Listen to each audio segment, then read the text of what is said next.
Well, good morning, everybody. Welcome to the Underhood Show presented by Mel Hambelton Ford. My name's Phil Nightingale and Josh Profit. Morning, Josh. Good morning. Sunny and 70 out there today, isn't it? Something like that. Sunny and 70 plus. Let's call it that. She is a little tight out there, as you can call it. So, hey, anyway, it's a call-in show. 316-462-3673. Anything ailing your car, tires, brakes, batteries, anything ailing your car. Love to hear from you. Love to answer your questions. Love to help you understand your car better. Most importantly, though, you get a great package valued over $130. And as always, Josh, what's in that package? So we're going to mail it out to you, but it's going to consist of the works, which is an oil change and tire rotation. We use Motorcraft oil and filter products here at Mel Hambelton Ford.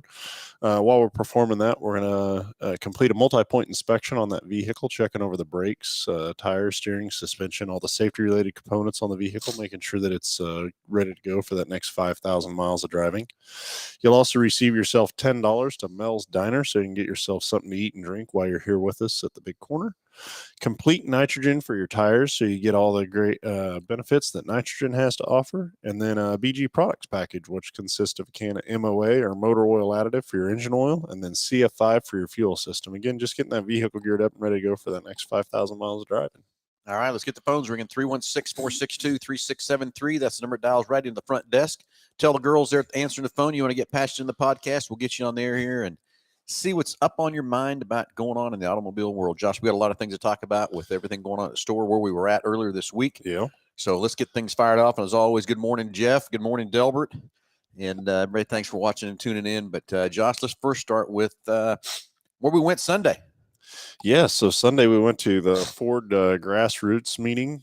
So it's basically they do this once a year, and it's to talk about, kind of business plans for the following year, and then what's new to come, and get to see new products if they so choose to let you see that. So we were able to get to view some of that. So very exciting on what's to come out there for sure. Yeah, we do got some. I will say it's probably the most new products that I've seen in a show.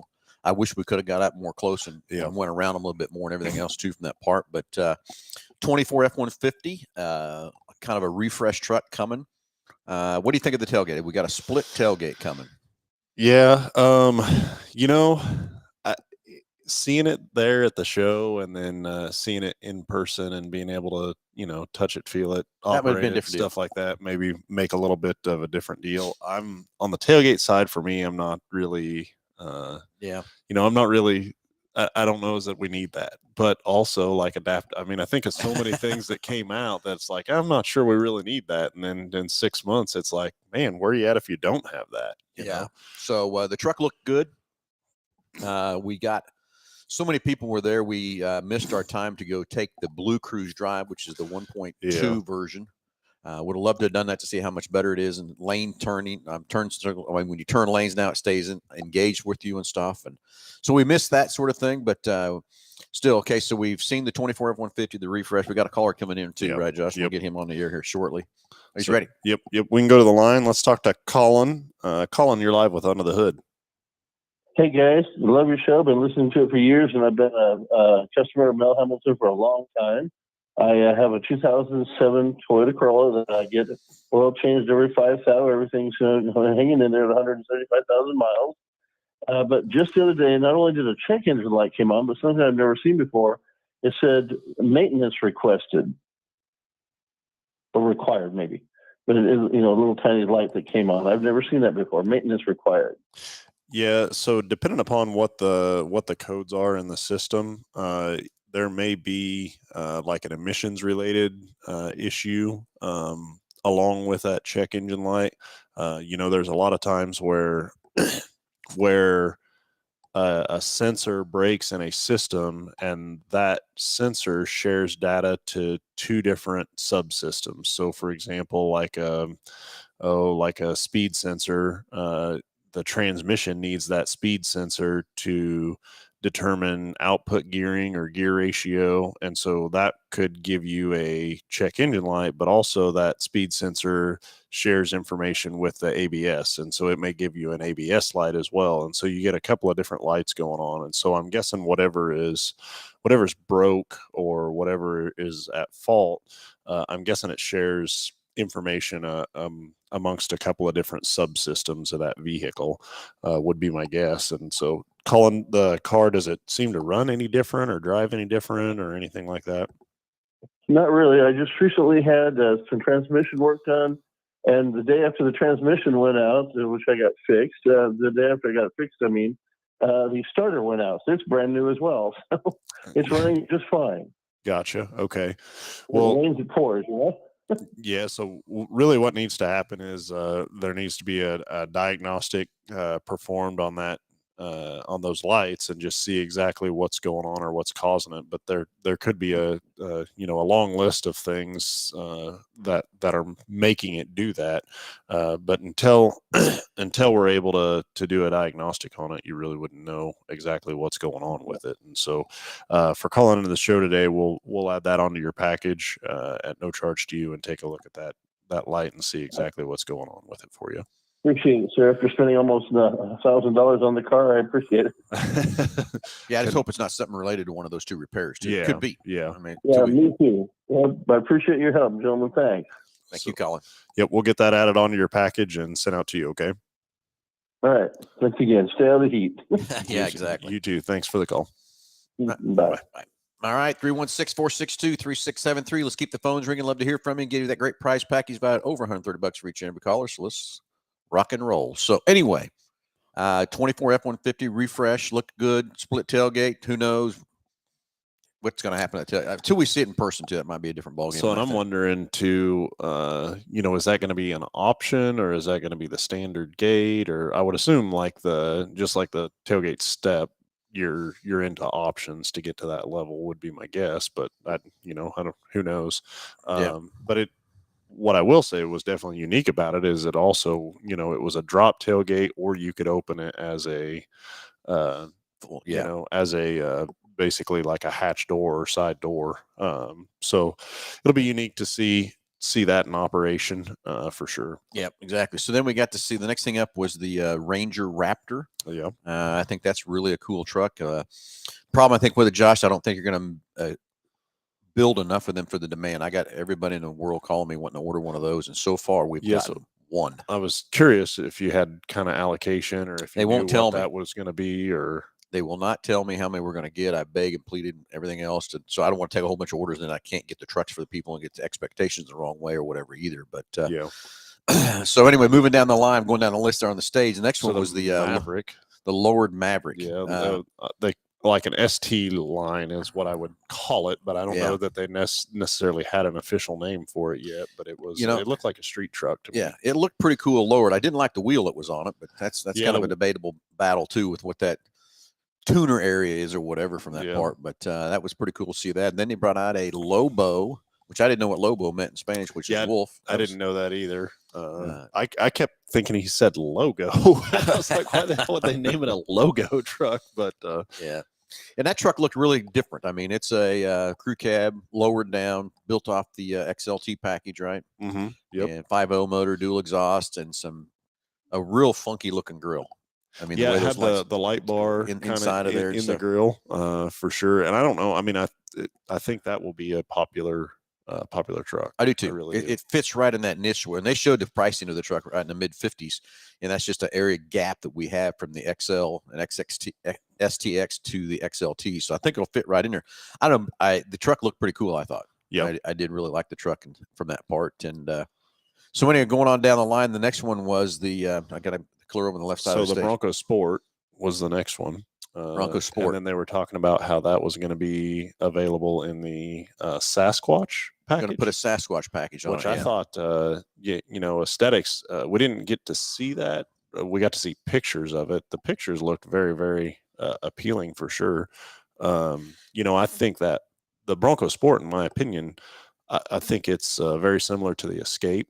Built on the same kind of, and it's it really gave it more of a rugged look, more of a durable look instead of just like a city vehicle, basically. Yeah. When you add those other packages. There were some rumors about a hybrid Bronco Sport, but they didn't talk about that at all. So I don't know. I don't. I think people love to see that hybrid in the Bronco Sport, but the problem I think it is they can't build enough of the Mavericks in the hybrid version. So I don't know how they'd ever come up and put a hybrid into the Bronco Sport, but I do think it's cool. I think it's something they should build. I really do. I think it would be a neat feature and everything else like that. But I was really shocked that they didn't, after the press I've seen out there on it. I figured there would be some knowledge about it, but there wasn't. Again, it's a matter of, being able to the want or the desire to want to produce something, and then just the ability to be able to produce it may not be there. You can't promise something you can't produce, I guess, or don't want to do that anymore. Yeah. So then they showed us the Expedition, which is a refresh on the Expedition, and again, couldn't see very much of what they did there or whatever. I thought, but I'm thinking that's a 25 model. I don't think that's 24. It'd be hard pressed at this point, I think. Me too, for sure. So I don't think that's what they're showing. They teased us too far now. They didn't tell us what year or anything about that, but and I would say too, out of all of them that we've seen on the stage, I thought that Expedition was probably the most change. I don't know. Would you venture to guess agree with that too? Yeah, agree with that too. There was one more down there. What am I leaving? So I think was there? Oh, the Bronco. Yeah, the full size Bronco. They're coming up with a luxury Bronco to compete with the high end Jeeps and the high end Land Rovers and stuff. But yeah, that'll be interesting to see what that thing costs and where it's at, because we're in the $90,000 with the Raptor Bronco. So it'll be interesting to see where that falls into play and where they're at, and then what kind of production model they'll be. And they're talking about all these high end materials and everything inside the Bronco and stuff, which I can see that, but I don't. We'll see. It's going to be see what, like they say, there's a butt for every seat, right? Well, and so to me, I will say that I think Ford, steps out of the box a little bit on all their different submodels. And just to be different or unique, they do have a lot of different designs. But from a production standpoint, I think the easier path would be to simplify it, give you less options, and produce it.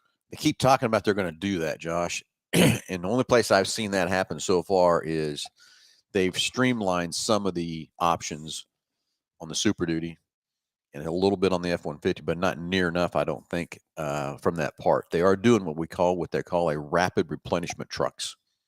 And basically, I just got to go in. I don't get to pick anything. They're just going to say, here's what we think you need based off the sales in your area, what you sold, and here's the trucks. Do you want them or you don't? I just got to click a button and accept them. Of course, I'm taking everything I can take. Yeah, sure.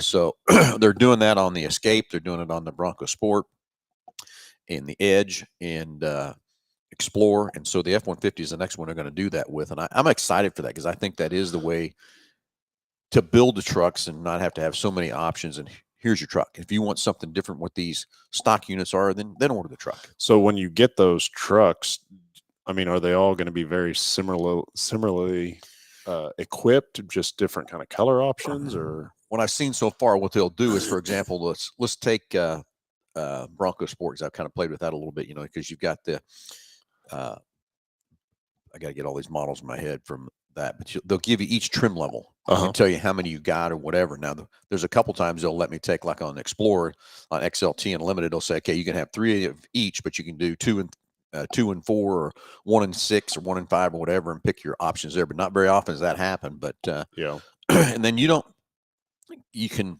not color, you don't get a pick, and any other options you don't pick. You just pick your trim level and how many of those want at that trim level, and then they build them. And they're trying to do that based off of what they see selling, what we've sold, and what's selling around in our area, to know how to build those vehicles that way. And I think it'll help, lean the production line up enough to help with some of these options and things. They say out there that I lost my deal, Josh. Your audio. There you go. Anyway, they say that basically all the options on a car, that a customer really only uses 20% of them. Really? Whether that's a true one or not, I don't know if that's true or not either from that part. So we'll see how that. I'd love to see the F-150 get in there on that rapid replenishment, because that's the one we order the most and spend the most time on, and everything else, trying to dial that in right correctly and everything else too. So anyway, what else did we? So the other thing we've seen, I got a caller coming in. We'll get to them. In fact, let's go to the phones and let's talk to Marissa. Marissa, you're on live with Under the Hood. Hello, this is Marissa. Yeah, you're on live with Under the Hood. Okay.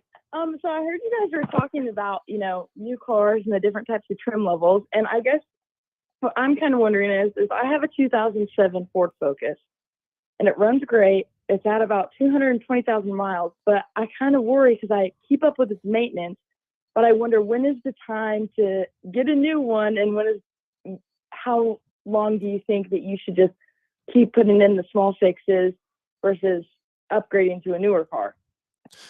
Marissa, I think that's a great question. I was having this conversation with an individual yesterday, in regards to this same thing. But at some point, in my opinion, and I don't know, Phil, you can kind of chime in on this, but you really have to think about the resale value of that vehicle, and then the resale value is driven by what's that car worth to the next consumer.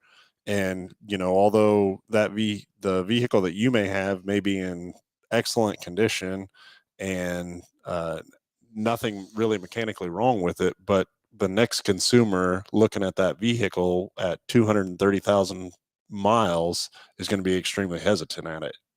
And so I think we can talk about trade cycles quite a bit, but just at some point you drive all the value out of your vehicle. Yep. Okay, I'm going to give you my 2 cents on it real quick. Marissa, my opinion, just because I see everything in this business and everything else like that. Do I want to sell cars? Yeah, but I want to sell you the right car at the right time and help fit your budget and everything else too. The way these cars are today and expensive they are, and the way they can't, I tell everybody when I sell you a car, I promise you one thing, it's going to break at some point. So you want to have some coverage there to cover yourself for a big repair, kind of like Colin was calling in earlier. He spent $1,000 this week on his car and stuff like that too. So I like to myself, I want to keep that car under warranty or have some extended coverage to cover myself from that part. My personal opinion, the best time to trade that car, if you buy a new car, is trade it before it gets out of the 336. So it's got a lot of value still left. And like Josh said, to the next consumer, what's that car worth and everything else too from that part. If you go past the 336, my next comment to everybody is don't let it get over 80,000 miles without some coverage. When it hits over 80, the next consumer, again, looking at that value of that car. But the next thing is the banks. What will they loan on that vehicle? What will the interest rate be on that vehicle to make that thing worth the value that it's worth? And the next thing I'll tell you is this happened to me a long time ago. I was up in Topeka, and I was a service manager up there, and a lady pulled in with a car, and it was just, I thought it was time for her to replace it. And that's what I told her. And she got so mad at me because that was the last car that her husband had bought before he died, and she wasn't there going to get rid of that car. She just wanted to keep fixing it, and spending money on it. So that's where the difference comes into play. And I learned that a long time ago, not to try to judge that situation. But if you ask me, I'm going to tell you. But I thought I was trying to help that lady not to stop spending so much money on this car and get a different car. And I thought she'd be better ahead, but she was not going to sell it because that was the last car. And I get that. There was a lot of sentimental value attached to it, and it didn't matter. Didn't matter. She wasn't going to spend the money, so I kept fixing the car for her and kept it running. And I took care of her for many, many years after that from that part. So everybody's a little different on that part, but still back to dollar for dollar. If you buy a new car, trade it before the 336. If you're going to drive it longer than that or whatever, make sure you have some extended coverage and make sure it's a good coverage. Don't listen to these people on TV trying to sell you a warning or something that comes in the mail. Buy it from a dealer that has a reputable program behind it like we have, and a lot of dealers do have. But there's some not so good warnings out there to help you cover yourself from that part. But that's my opinion. Okay, that's good information to know, because and maybe, I don't know, $500 into it maybe every 3 months, new tires, getting the oil changed. My door handle broke off of one of them, just keep making sure it stays nice. But right now I think it's obtainable, but I drive 40 minutes into work, so I wonder when am I going to need something more newer, I guess. Yeah, so what are you driving now again? A 2007 Ford Focus. Yep, I got it. So you're driving 40 miles each way. How many miles is on the Focus? Like 220,000. Okay, Marissa, I hate to tell you, you're on borrowed time with that car. Just not trying to be mean, not trying to be from that part, but if you got that many miles on it, it's about anything can break at that point in time, because those cars were designed to be about 150,000 mile cars. So you've done a great job with it, making it get 200 out of it. Okay, from that part. Yeah. So you're, like I said, you're on borrowed time with that thing, but it's done you well. It sounds like, to get 200,000 miles on it too. So well, and then the other thing too, to that point is there's not going to be a whole lot of residual value in that vehicle. And No. so really driving it until something breaks, like you're really not losing anything at that point. Right. The only downside to that is driving it until something breaks is there's going to be a point in which something broke on it and it's going to leave you wherever that broke. Stranded. You know, and so as long as you're, I guess, somewhat kind of prepared for that. And then the other thing too is that, okay, now the car's broke, something's broke financially. Like am I in a place to now do something different? As long as you're kind of preparing for that, you know, there's probably nothing wrong with that. Right. Exactly. Yeah. Exactly. So, well, anyway, Marissa, I hope we've helped you. If you got some more questions or would love to sit down in person and go through some stuff to try to help you too, love to do that too, to help figure out exactly your situation, some budget things you might have or whatever, and from that part. And we might find out, you know what, like Josh said, drive it till it does break. But, from that part. Yeah, and it has like custom seats, all ST like stuff going throughout it, racing pedals. So you know. Yeah, I get it. So those Ford Focus groups. So. And the next thing is, Marissa, here's the next thing is that package we just mailed out to you. We're going to give you a multi-point inspection. We'll go through that car and give it a health check. Let's kind of check it over and just kind of see what we think, how many more miles you can get out of it. Okay, thanks. All right. Great question, Marissa. Thanks for the comments and stuff, and appreciate the call very much. Bye. Bye. So I want to kind of expand on that just a little bit more. You know, when you talk about when's time to trade or timing on trading, you had brought up something, you know, that I don't think a lot of consumers really even think about, and that is the lending side of it. Is that if you're having to lend on something, like what do you see as far as from lenders? When do they become uncomfortable on lending on something? You know, is it time? Is it age of vehicle? Is it miles? And then also, I don't think consumers understand or realize is that, you know, if financing on a new vehicle, you get different interest rates than, you know, one that's a couple years old versus one that's 5 or 6 years old. You know, there's tiers to that, and at some point they just say no. Yeah. You know, and it's the risk the lender has to take. So let's take that car that's got, say, 100,000 miles on it. You want to put it, like the standard deal is a 72-month note, because that car going to last that long for you. So that's where the risk is to that lender is, okay, what's your credit score? Where are you at? What's your payment history? Are you going to make the payments?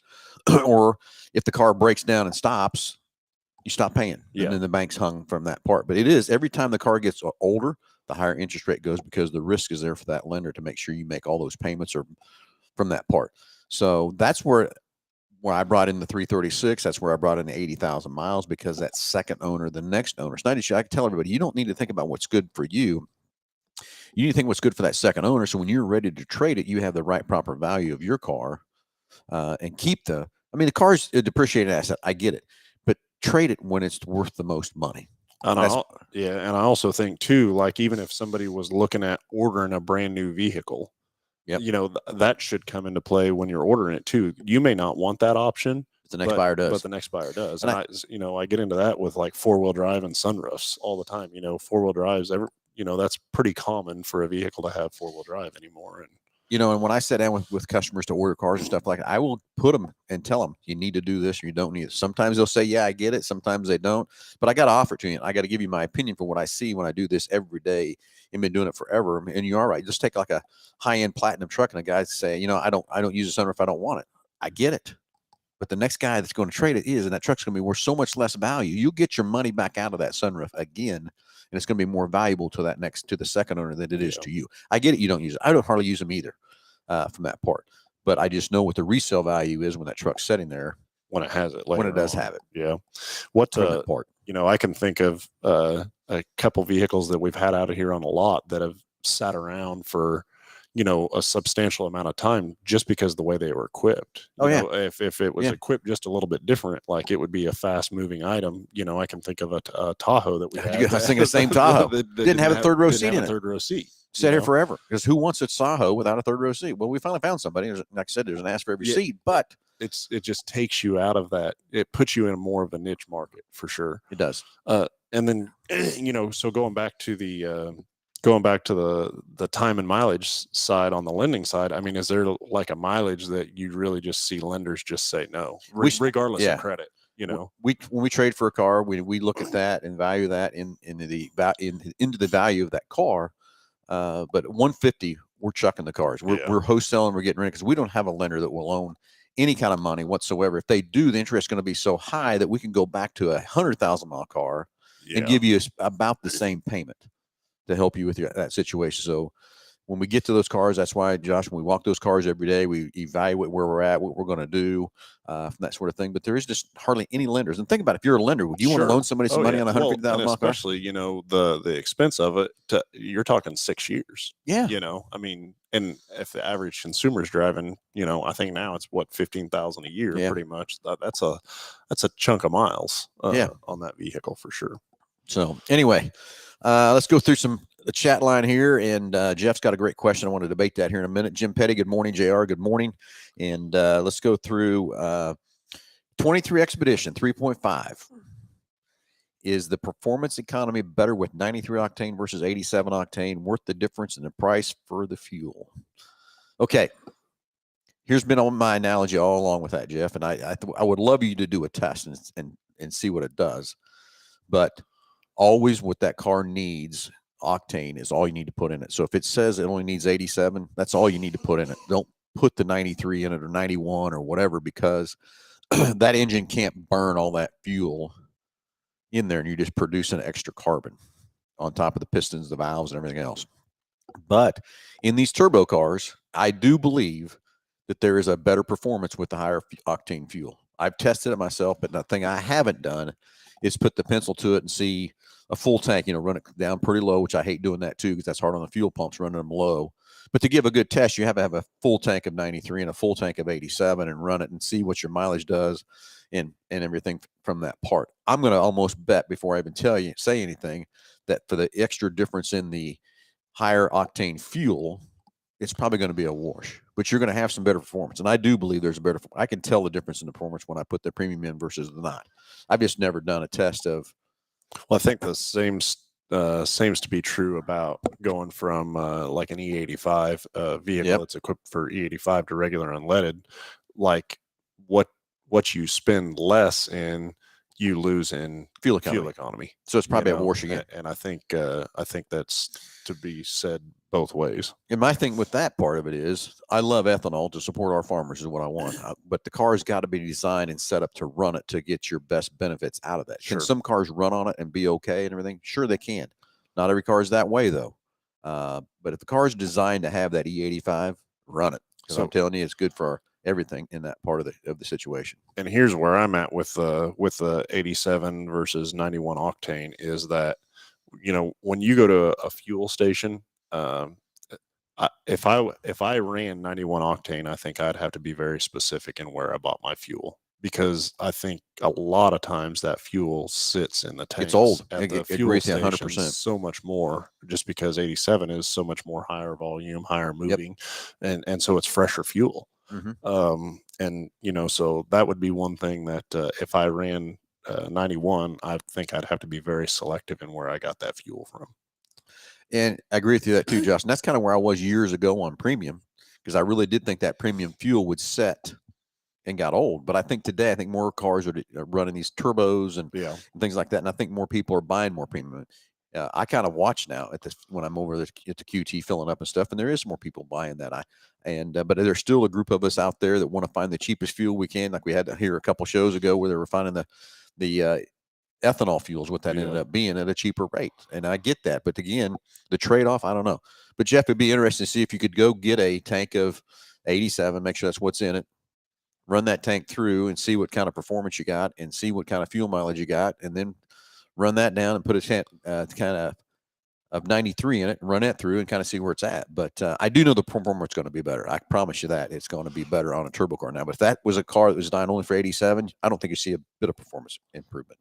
There's so many variables that go into fuel economy. You think about, just for one, the age of fuel, like we just talked about. Then two, like what's the quality of that fuel? Yeah, it's 87 octane, but was it cut with 8% ethanol, 5% ethanol, not to mention the other characteristics that make up the fuel. So just the quality in general. But then you talk about so many aspects of environmental aspects. What was the wind like that when you were driving through that tank, or road conditions, or temperature, and then okay, condition of vehicle, tire pressures, how are the tire, what conditions the air filter in, where are we at on spark plugs.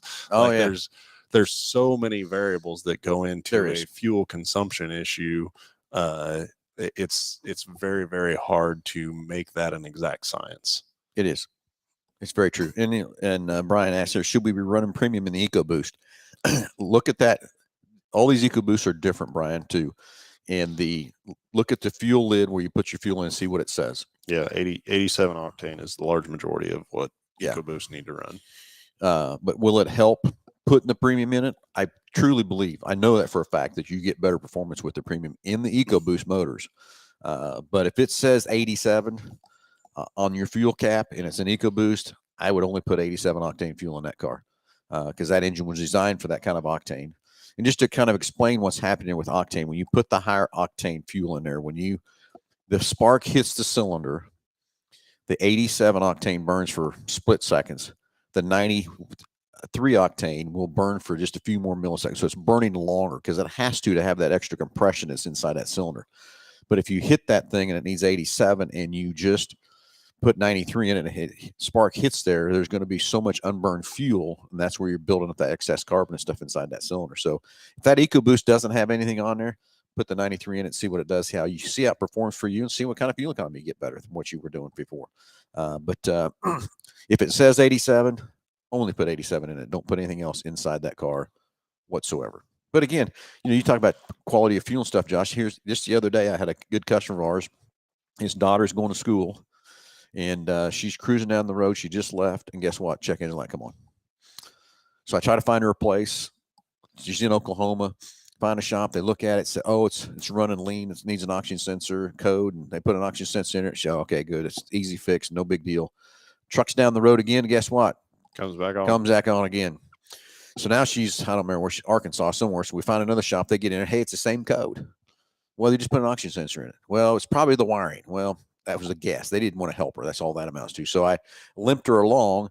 And after I sat her going to all these different towns, guess what we figured out all along what was wrong? Had fuel in it. Picked up a bad tank of fuel before she left. They were at Live in Newton. She picked up a bad tank of fuel in Newton. And it took that much to get enough fuel through that. So the time I got her, she was going down to Florida. And the time I got her in the state of Florida, guess what happened? It was fine. Running fine. Light was off. Everything was gone. So then I went and I called our BG guys. I said, hey, I need some 44K. Where can she pick up some 44K? Because naturally we need to get that clean the fuel systems the best we can. And found her a shop. They went in, put a can of 44K in it. Talked to her the other day. Still running fine. So it can happen anywhere. Yeah. Anybody can get bad fuel or whatever, and it'll throw you for a loop. Just like that one. They say it was running lean. Yeah, because you got bad fuel. Can pick up the right emissions coming down the tailpipe. So instead it was an oxygen sensor. But so it's all kind of things that drive you crazy and everything else too. So and yeah, Jeff. So what you're saying is we need some Mel Hambelton racing fuel for it. Yeah. Yeah. Well, we'll go to that too. I mean, I still remember when I finally took my GT500 to the strip and we put some Renegade fuel in the car. Yeah. And that car loves that high octane fuel. Well, and so here's the thing that I have with that too, is that when you change something in a vehicle that you can feel it in seat of the pants, it takes a lot of change in horsepower or torque to be able to feel it in seat of pants. Yes, it is. On a vehicle by the time it goes through the powertrain and actually hits the ground and stuff like that. I mean, you're talking at least 30, 35 horsepower. Exactly. And an average consumer can't feel that 30 to 40 horsepower. You will not feel that. You just can't. Especially like in Jeff's situation in a big expedition like that part two. But I still think, Jeff, you're going to see a improved performance, and I do think you're going to see a better fuel economy with the 93 octane fuel. I think of back in the day adding like tunes and K&N air filters and stuff like that to vehicles. and I think you got the illusion that it added so much more horsepower just because it sounded different, or like exhaust or something like that. But to actually notice a difference in seat of the pants, it takes a substantial amount of change to be able to do that. Okay, now Jeff, here at the dealership we have this bus, and Jeff, I always tell everybody, most school buses are 60 passenger buses. But for some reason, the one we got around here has got about 120 passenger bus because someone's got the keys to that thing, and someone likes to drive the bus over somebody somewhere all the time. There's very few people in the bus. There's really more people under the bus. Yeah. So, Jeff, I tried to hide the keys, but someone got the keys from me, and they're trying to tell me that really your real problem with your fuel economy is your right foot. It's just a little too heavy. So I don't know who's trying to drag you in the grease here or whatever, but someone's trying to drag you in the ground here, Jeff. So just saying, if you need the keys sometime to drive the bus over something, just let me know. I can get it for you pretty quick, unless Josh has stole the keys. But I think at one time we got the thing just hot wired. It just never shuts off. Keys in it. It just never shuts off all the time. So anyway, so that's one thing that when you talk about fuel economy, is that for me, I mean, I'm not going to sit and argue with the vehicle on it should have got better fuel economy. I'm going to put my foot down and I'm going to fill it up when it needs fuel. And that's true. That's kind of where I'm at too. That's why I tell you, I can tell the performances in these vehicles, but I don't really pay attention to the fuel economy either. Now, I will tell you, I do like it when I get into a hybrid or something like that to try to see what it does do. It's amazing for me. It's almost like a video game. You hop in something, fully electric or a hybrid, and it's like it's a mindset thing. It really is. At that point, it's like, okay, how far can I take this? How much fuel economy can I get out of it? But then you get in a gas vehicle, and I'm going from point A to point B, and if we need fuel, we're going to stop and get it. It's like Jake. He drives that modified and goes like hell in that thing. We get in his truck. He's got the thing in eco mode. And I tell him, come on, let's go. We got things to do. He's trying to get the best fuel economy. I got things to do. I don't care what kind of fuel economy. Get that thing in the sport mode and let's go. I'll give you a couple bucks for gas. Gas is all green for the eco, and he's putting around. I said, come on. There was the Fusion. I think it had a leaf tree. The tree would grow better for you. The tree would grow on the dash. The better fuel economy that you got for the thing. And I got to go. I got things to do, people to see. I don't need to be hanging around trying to figure what kind of fuel economy I get. Now, I will tell you, there was one night I did take a hybrid truck and drive it home, and I got 30 miles to the gallon with that truck. Now, granted, I was in eco, and yes, I coasted. I did everything. I drove as soft as I could, accelerated as slow as I could, and I got 30 miles a gallon in town. Now, I will tell you right now, with one and not paying any attention to it, what I do like about the F-150, it's got this trip. So every time the key starts and shuts off, it gives you that trip at the end of that drive. And I leave that up there all the time. And if I drive a normal EcoBoost, it's 15, 16. With his hybrid, I mean, I'm getting 21, 22. Yeah. So I love that. So that's why I guess but again, and that's not trying to get fuel economy. That's just me going and driving and making it happen. So those hybrids are very cool. Me and Lisa were headed over to Hutch. We've got to talk about that too. Last night was our 12th year to give a car away to Hutch Hospice. And it was so great for the person that really won the car, really, really needed a car. So that was very cool. She had a proxy there. She couldn't be there last night. But we had a great event over at the Hutch Hospice, and I know they raise a lot of money for that. And I hate to say as much as we all going to need that service at some point in time from that part. But had a great event over at Hutch yesterday and gave away a Ford Escape to a very lucky person, and they sent me a picture of her last night when she finally got to the car and stuff. Very excited and everything else too. So we do the start out or hand out 10 keys to that thing, and you never ever want it to be the last key, but dang it was the first key last night too. And I don't know, the first key, like it really, the intense or the build up is kind of lost a little when it's on the first key, but you sure don't want it to be the last one. No. I was standing there and I seen that key turn. I went, oh no! but still, it's very excited for that, and very excited for the lady that's getting the car. Her boss came up to me and said, man, this couldn't happen to a better person and stuff. So that's the best part about giving cars away is getting that center. So anyway, Lisa and I were on our way over there yesterday driving, and we got into a debate about these electric cars, in the debate of hybrids and the ICE cars and everything else like that too. And I was on a phone call after we got back from Ford this week, and on my FDF board, and we were talking about these Mach-E's and then Lightnings, because we're finally going to have some good stock Be in able to about get 60 some days. fleet. Yes.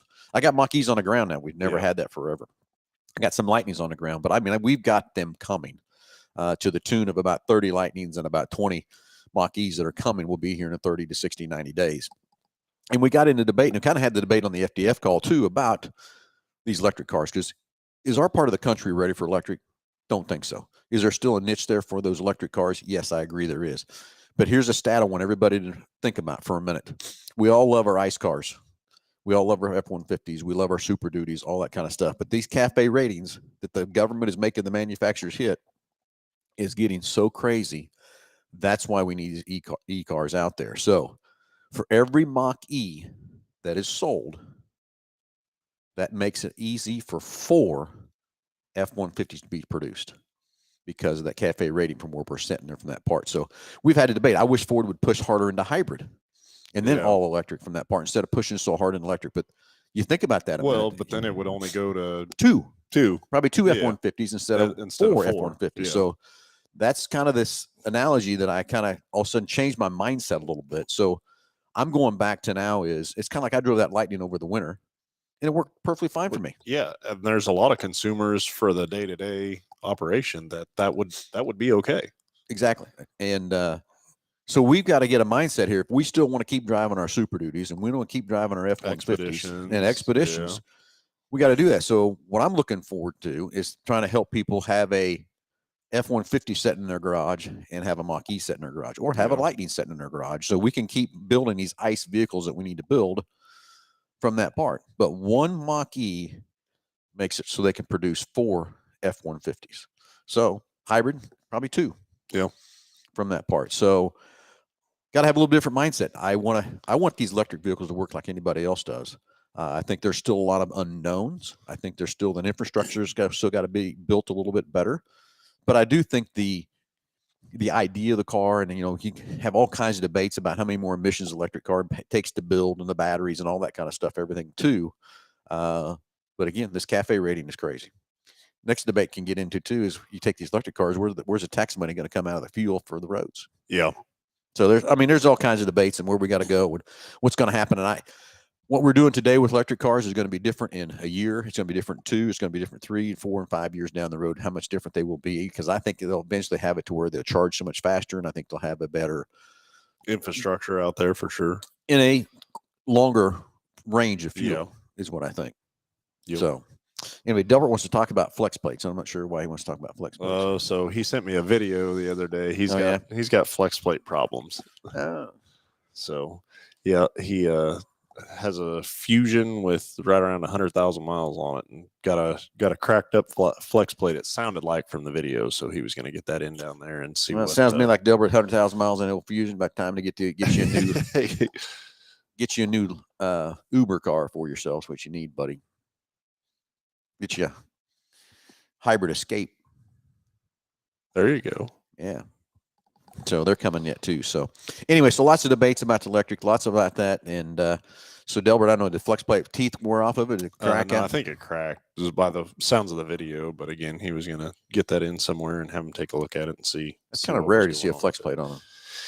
Yeah, it has happened before, but it's not super common. Not a super common deal there either. So anyway, Josh, okay, we didn't talk at all about a Mustang. Yeah. The of course it's out there now, the Mustang GTD, and so we got to see it first, I would say, in that show on Monday, because we were the first group to go through. But Ford is bringing out a supercar. I'm shocked to how much it is, to be honest with you, but that's okay.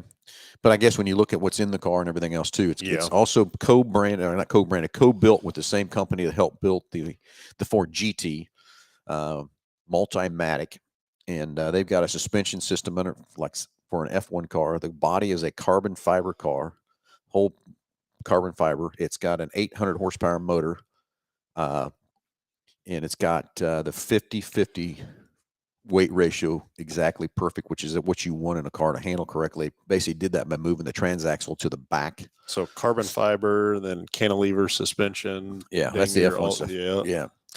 And then it's got a electronically way you can change that suspension in multi-seconds to make the car do different stuff. But they spared no expense on this car. They want to go out and they want to beat the Porsches and the Ferraris and all that kind of stuff. And a lot of people are saying this is not going to compete with the Corvette. Well, I don't know how you can even figure that out. Come on, bring it on.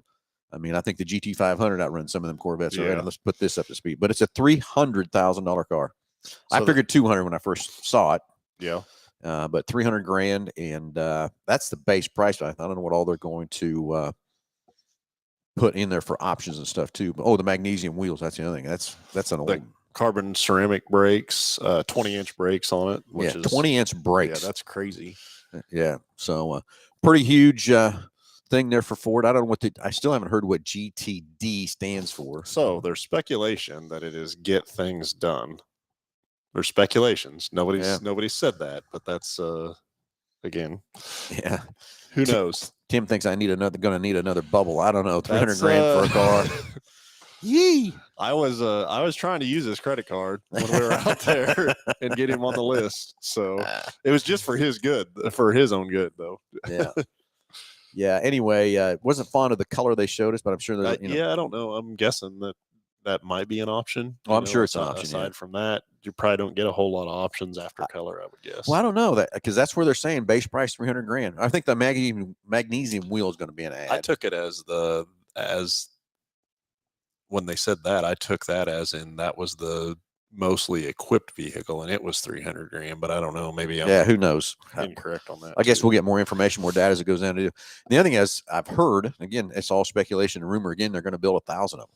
Oh, really? Yeah, I thought a couple hundred. Yeah. But who knows if 1,000 is correct, but a lot of people say, who cares? Not going to see them on the streets and stuff. If they build 1,000, I think you'll see them. Yeah. From that part. And then Ford, after we showed it to us, then they had a private meeting, and one of our customers got invited. I was kind of ticked we didn't know that he was getting invited up to that deal. But he sent me a picture in there after they showed it to us. In the private meeting, he's going to get one. So we're going to have one here at Mel Hambelton Ford, and he's also the same person that got the first GT we ever had. So we'll have a party for that when it gets here, and then everything else too to have fun with that car. But get things done. That sounds pretty good. But I wonder if that's really what it is. I don't know. Ford didn't say either when they were at the meeting. They did not tell us what that was or what from that part. So go check that out. GTD. It does look pretty wicked. I do think it's a badass car. And then the C pillar spoiler hooked off the back instead of being on the deck lid, it's on the C pillars where that spoiler's at. And it's in the air too. Yeah, it's up in the car. But I think they did no expense spared and went after that thing. And I think they built a race car and then put a body on it. Put a Mustang body on it. Yeah. I mean, I don't know is that there's it's built for purpose for sure. Yeah, and they showed that thing in the video that was showed us. He was on water, and I mean that thing just it just went right through like it was nothing, sliding through those cones and stuff. It was pretty cool. So, love to have heard it in person, what it sounded like in person too, from that part. But a lot of exciting things coming from Ford, and that's one thing I do like. We do have the freshest lineup of any auto manufacturer in the United States right now, and got a lot of things coming and stuff too. A lot of unknowns, a lot of other things too. But that's something we can have and we can have some more debates on later in future shows and stuff like that too. Brian Cho, I just Googled it. That thing is sick. Yes, it is. It does look pretty cool. Now, the other thing is the louvers on the side of the front fenders. I'm not sure if those are active. I bet they have to be active to be able to, for cooling purposes, would be to get the heat out of the motor and get the heat out of the brakes. And then air transferred through that car too. Yeah. But, I would love to have one of those, but I don't know, 300 grand. I can think of a lot of things I can spend 300 grand on instead of a car, especially one sitting in the bubble. So anyway, Josh, have we covered everything for this week? It's been a crazy week, fast week, everything else too. So can't think of anything else from that part. I think we've kind of recapped the week for sure. And, we definitely need to thank our sponsors for sure. Yeah, we need to do that. So, yes, BG Products. Again, me and Lisa were talking about them on the way over to Hutch last night too. The great partnership with those guys, everything we've done with them over the years and stuff. And sorry we missed to go see Mr. Task over there, but we had other things a little bit more important than that. That they had Mr. Bob Task, and then he goes up to Topeka and smokes them up, wins it in Topeka, which is pretty cool. He was there at our show too. I seen him. Bob Task was going through the crowd. I didn't get close to him enough to say hi to him or anything else. Because so many people there at our show and stuff too. Congratulating him for his Wally, I'm sure. So Oh, he was carrying it around, I think. Oh, was he? Yeah. Yeah. So David Gray went down and had lunch with him. So that's the second time he's done that. And he said, I don't know what the deal is. Every time I go have lunch with Bob Tasca, he wins up in Topeka. So I said, well, if you tell him that, you might be part of the crew chief or part of the crew then. So. Yeah, something like that, right? David would love to be on that Yeah. crew. Of course, a lot of us would love to be on that crew. I'd love to just go down there and just give me about an eighth of the throttle. Let me try to run that thing. Oh, that'd be enough for me to go down the track. I don't want to take that thing because I'd probably put it in the wall from that part. So anyway, yeah, great partnership with BG Products. Those guys do a lot of good stuff of keeping your car running many, many more miles. And that's one thing Melissa talked. What are they going to do about electric cars? You know what? There's still a cooling system in service in there that helps keep those batteries cool and stuff like that. You're still going to have to take care of. And like I told Lisa, really on the electric cars, all we're missing is a normal maintenance on the engines and transmissions. Everything else is still there. Just like a normal car, everything else on that part. We still got window motors. We still got AC system. We still got a cooling system. We still got all the electronics and everything else in the car, just like anything else too. So anyway, GTT racing class for cars built GT3 technical regulations. Yeah, it's a pretty cool car. I just still don't know what GTD stands for. I don't know. Maybe there is something there that Jeff found. GTD name refers to IMSA GTD racing class for cars built in FIA GT3 technical regulations. Okay, well, I know it's going to be a bad car, and I can't wait to see it go at 24 hours of Le Mans and in 24 hours of Daytona because that car will be there in all those different race classes and stuff too. So anyway, Big Corner Creative for all your advertising needs. Hey, if you got a company or need a web page design, need any kind of advertising whatsoever, Jesse's got a great crew of people down there. Yes, it started out Big Corner Creative just to be from Mel Hambelton Ford. Now Jesse's taking that over and takes care of so many companies and stuff like that too. So if you need a vehicle wrapped, windows wrapped, race car wraps, window tint, anything like that to help advertise your business, don't hesitate to call Jesse down at Big Corner Creative. As those guys say, just Google us. Hey, the summertime's about over, Josh. I hate to say it, but it is crazy. Right around flying the corner. through the year. But anyway, if you're thinking about the holidays, coming up, need something rental, 12 or 15 passenger van. Stan, I've got him booked back up again with plenty of vehicles over there for him. We're back over 100 again. So he's got plenty of vehicles. If you need to rent something bigger, just don't want to put the miles in your car, give Stan a call right inside Mel Hambelton Ford at Go To Rent. Anyway, everybody have a great Saturday. Love all the comments. Love all the good stuff. And everybody, we'll talk to you next Saturday.